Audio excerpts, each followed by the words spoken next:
जी खास કરીને વાત કરીએ તો ગત સપ્તાહમાં જે રાજકોટ મહાનગરપાલિકાના વિવિધ આરોગ્ય કેન્દ્ર છે ત્યાં આઈએચઆઈપીના પોર્ટલ મુજબ જે આંકડા નોંધાય છે તે મુજબ જોવા જઈએ તો ગત સપ્તાહે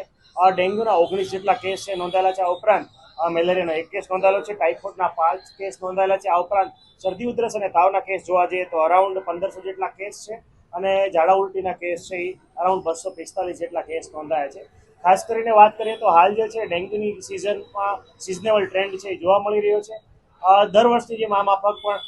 જે ચોમાસા છે અને ખાસ કરીને ઓગસ્ટ અને સપ્ટેમ્બરમાં જે આ વધારો છે એ નોંધાતો એ મુજબ અત્યારે રેઇઝિંગ ટ્રેન્ડ એટલે કે વધારાની ડેન્ગ્યુના કેસોમાં વધારાની માત્રા છે જોવા મળી રહી છે। ખાસ કરીને વાત કરીએ તો વેસ્ટ ઝોનની જે કન્સ્ટ્રક્શન સાઇટો જે ચાલી રહી છે તેમાં ડેન્ગ્યુના કેસીસ છે નોંધાઈ રહ્યા છે। આ ઉપરાંત ખાસ કરીને વોર્ડ નંબર 10, 11માં અમુક જગ્યાએ ક્લસ્ટર ફોર્મેશન જોવા મળ્યું છે। ત્યાં છેલ્લા 3 વીકથી અમારી ટીમ દ્વારા જે સતત જે છે એ પોરાનાશક કામગીરી કરીને ડેન્ગ્યુ અટકાયતી પગલાં છે એ ભરવામાં આવી રહ્યા છે। આ ઉપરાંત રાજકોટ મહાનગરપાલિકાની આરોગ્ય શાખા દ્વારા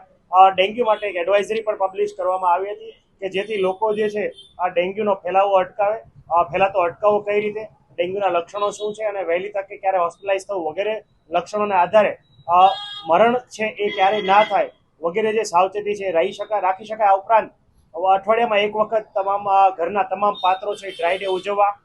અગાસી ઉપર પાણીનો ભરાવો જે છે અટકાવવા, ઉપરાંત ફ્રીજ, ટ્રે અને અન્ય કુંડા છે વગેરેની જગ્યાએ જે છે એ ચોખ્ખા પાણીમાં જે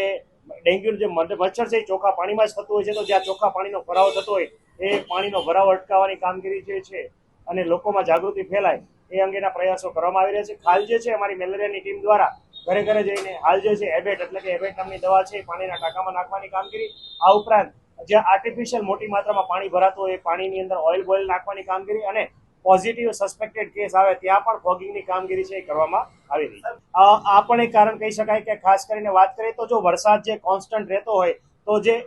પાણીનું સ્ટેગ્નન્ટ એટલે કે જે પાણીનો ભરાવો થાય એ થઈ શકતો નથી અને પાણી વહેતું પાણી હોય એમાં પોરાના જે મચ્છરના જે પોરા છે અથવા એના ઈંડા જે છે એ લાંબો સમય રહી શકતા નથી અને પોરા પણ વહી જાય છે। પરંતુ છેલ્લા 10 થી 15 દિવસથી રાજકોટમાં જોવા જઈએ તો વરસાદ જે છે એ ખૂબ ઓછી માત્રામાં છે અથવા નહીવત પ્રમાણમાં છે, તો એ પણ એક કારણ કહી શકાય કારણ કે ઈંડામાંથી પોરા અને પોરામાંથી એડલ્ટ મચ્છર બનતા ઓછામાં ઓછા 21 થી 30 દિવસ જે લાગતા હોય છે। આને કારણે પણ રેઇઝિંગ ટ્રેન્ડ છે હાલ જે છે એ જોવા મળે। ખાસ કરીને વાત કરીએ તો હાલ જે છે અત્યારે સિઝનલ ફ્લૂ એટલે કે શરદી ઉધરસ છે, વાયરલ શરદી ઉધરસના કેસીસ પણ મોટી માત્રામાં છે નોંધાઈ રહ્યા છે। આ વીકમાં ઘણા બધા કેસીસ છે શરદી ઉધરસ અને તાવના પણ નોંધાઈ રહ્યા છે અને ખાસ કરીને ડેન્ગ્યુની વાત કરીએ તો સિઝનલ ટ્રેન્ડ મુજબ હાલ જે છે એ વધારો છે એ નોંધાઈ રહ્યો છે।